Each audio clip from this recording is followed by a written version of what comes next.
And that's probably like a really unpopular book opinion, but I don't give a fuck.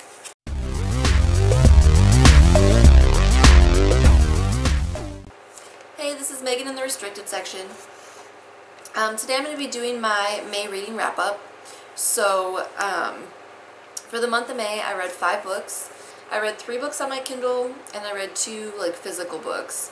It seems like I was doing a lot of reading on my Kindle, and I'm not really sure why. Maybe I just got impatient and bought them on my Kindle like I tend to do. I don't know. But anyway, so the first book I read was one of the books I read on my Kindle. It was Fight Club. There's a lot of hype about Fight Club, and I do like the movie Fight Club, so I figured I would give the book a shot. I wasn't super impressed. It was not as awesome as I felt like it should be for all the hype that there is about it. The writing style kind of got on my nerves, and then there was a weird, I felt like the afterword at the end of the book was weird, and it just kind of rubbed me the wrong way. So I didn't hate it. I gave it 3 out of 5 stars, and the way I do my star system is 1 star means I hate it, 2 means I don't like it, 3 means that I'm neutral to it or I think it's okay, 4 means I like it, and 5 means I love it. So I gave Fight Club 3 stars. I realize that this is probably going to be a really unpopular book opinion, but I don't give a fuck. That's how I felt about it. The next book I read in May was Zone 1 by Colson Whitehead. Let's see if I can turn it so there's no glare. So this was a zombie novel. It took place over the course of 3 days, which was an interesting choice, I felt. And it just kind of follows this dude who lived through the zombie apocalypse and kind of talks about what he's dealing with. The fact that it took place over such a short period of time, I think there's a lot of flashbacks and little tangents and stuff because of that short time frame. So at times that kind of made it hard to follow. But Colson Whitehead is a really beautiful writer. He writes very well. But yeah, this book ultimately did not wow me. I did think that it was interesting though because, and I'm not giving any spoilers because what I'm about to say can be found in the plot synopsis inside the dust jacket. So, but this book takes place in a rebuilding phase of the zombie apocalypse. So people kind of get the idea that the tides have turned and that civilization can rebuild now and that they've kind of gotten one over on the zombies and everything's coming back into control, only to find out that that is not the case. So it's kind of like a rebuild to fall again kind of a thing, and I thought that was pretty interesting.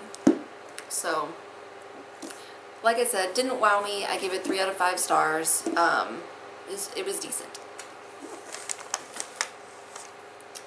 The next book I read in May was A Little Life by Hanya Yanagihara. Sue and I did a review of this, so I won't talk about it too much here. I will link that review down below if you're interested. I will keep what I say in this video spoiler free. The video that Sue and I did reviewing that book is not spoiler free. But overall I felt like it was over the top. And the degree and the frequency of trauma that happens in that book lessens its emotional impact that it has on the reader. It was just too much. It was emotionally exhausting to read. It got to the point where it was really unbelievable and frustrating. The writing was really beautiful. The author can write. But the story was rough. It was really rough. So I gave that one 3 out of 5 stars as well. Alright, so the next book I read in May was Jurassic Park by Michael Crichton. I love the first Jurassic Park movie. I don't know if it's because I love the movie or if it's because I love Jeff Goldblum. But either way, whatever. So it was time for me to read this book.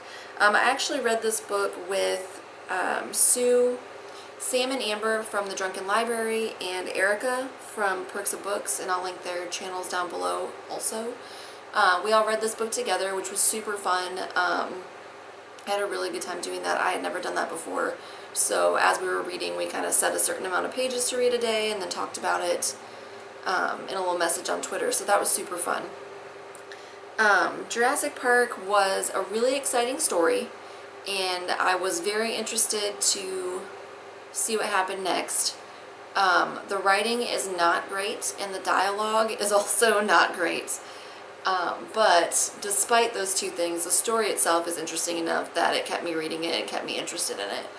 I was really shocked at how different the book was from the movie, just because I had seen the movie first and had never read the book. And I think that this might be one of those rare cases when I actually like the movie better than the book. Because in the movie, things like not great writing and not great dialogue don't really, I mean, they made the dialogue better in the movie, obviously. And so, I don't know. I don't know. The ending was different in the book than the movie. And part of that ending I liked better, and part of it I really hated. So, also I will say that in every single description the book gave of Ian Malcolm, or any time he spoke or did anything, I disregarded anything that was not congruent with Jeff Goldblum and just pictured him, because I love him. Jeff Goldblum. Now the last book, in Jurassic Park, I gave that one 3 out of 5 stars again. Alright, so the last book that I read in May was Homeland by R.A. Salvatore. This was one of, I don't want to go into too much detail about this one because I plan to do a review of it on its own. This was one of the books that my fiance picked for me to read in our, the video we did together. So this book is about a dark elf named Drizzt, who is part of the whole D&D universe thing. That's where this takes place. You can tell I don't know a whole lot about that. But I chose to read this because we are starting up a game of D&D and I'm playing a dark elf, and so I figured this would help give me some insight into that culture and that world. I liked this quite a bit, actually. R.A. Salvatore can write. Like, he's a good writer. Yeah, particularly, like, he's really good at writing fight scenes, which I guess is a thing. But yeah, I was really interested in Drizzt as a character. I was really interested in the culture of the world that he comes from and the story, and I think it was really well executed. And I hear that there are like 9 million other books about Drizzt, so I'm going to finish this. I think there's 4 books in this particular series, correct me if I'm wrong. So I'm going to finish this and then see how I feel about it. Maybe I'll read some more, I don't know. But yeah, I gave this one 4 out of 5 stars, so I liked it. It's super nerdy and I dug it.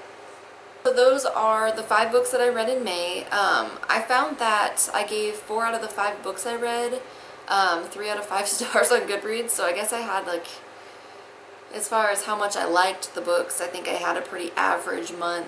Nothing really jumped out and grabbed me. I didn't hate anything I read. So all in all, not a bad reading month. I was really surprised at the number of books I read on my Kindle this month, so I don't know what's up with that. But so that's my wrap up. So yeah, that's my May wrap up. If you guys have read any of those books and you want to share your thoughts about them down below, please leave me some comments. I'd love to talk to you guys. And I have some really cool stuff planned coming up, so be ready for that. And thank you so much for watching. Thank you for subscribing. And I'll see you next time. Bye!